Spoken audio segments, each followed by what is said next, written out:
शंकराचार्य स्वामी अविमुक्तेश्वरानंद सरस्वती ने सियासी गलियारों में हलचल मचा दी है। मीडिया से बात करते हुए शंकराचार्य ने स्पष्ट किया कि उनकी कोई राजनीतिक पार्टी नहीं है और ना ही वे बनाना चाहते हैं, लेकिन उन्होंने गो सेवकों के लिए एक नया कदम उठाया है। वोटों की ताकत का एहसास कराने के लिए उन्होंने साफ कहा कि जब गो सेवक राजनीतिक दलों को वोट देंगे तो उन्हें उनकी बात सुननी ही पड़ेगी। उनकी मुख्य मांग है गो हत्या पर सरकारी गारंटी के साथ रोक। शंकराचार्य ने बताया कि इस मुद्दे पर उन्होंने सभी राजनीतिक पार्टियों से संपर्क किया, उनके दरवाजे खटखटाए, लेकिन किसी से भी उन्हें संतोषजनक जवाब नहीं मिला।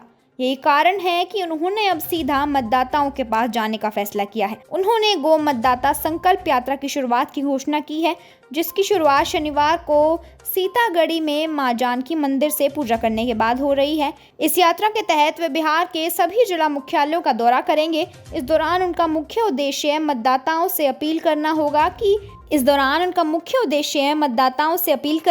कि वे केवल उन्हीं उम्मीदवारों को वोट दें जो गो हत्या रोकने का संकल्प लेते हैं। इस घोषणा ने बिहार की राजनीति में एक नया मोड़ ला दिया है। बिहार में जल्द ही 243 विधानसभा सीटों पर चुनाव होने वाले हैं।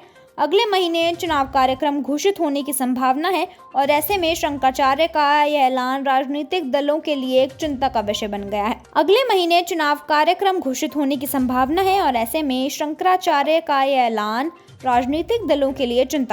गया है। शंकराचार्य ने सियासी पाड़ा चढ़ा दिया है। इस कदम से राजनीतिक विशेषज्ञों का मानना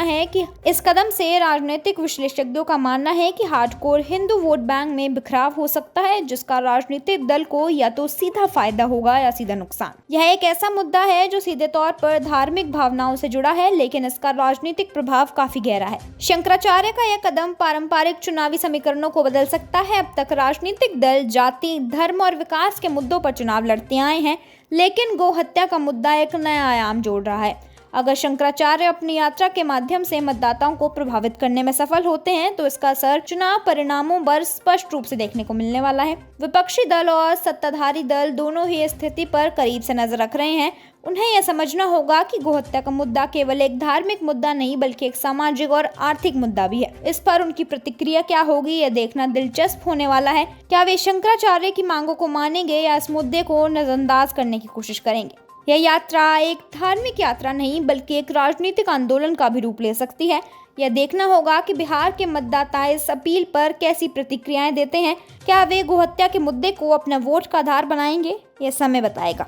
फिलहाल इतना तो तय है कि शंकराचार्य स्वामी अविमुक्तेश्वरानंद सरस्वती के इस कदम ने बिहार की चुनावी हवा को एक नई दिशा दी है। राजनीतिक दल अब इस नए समीकरण को सुलझाने में जुट गए हैं और यह सब कुछ हुआ है एक ऐसे समय पर जब बिहार चुनाव की तैयारियां जोरों पर हैं।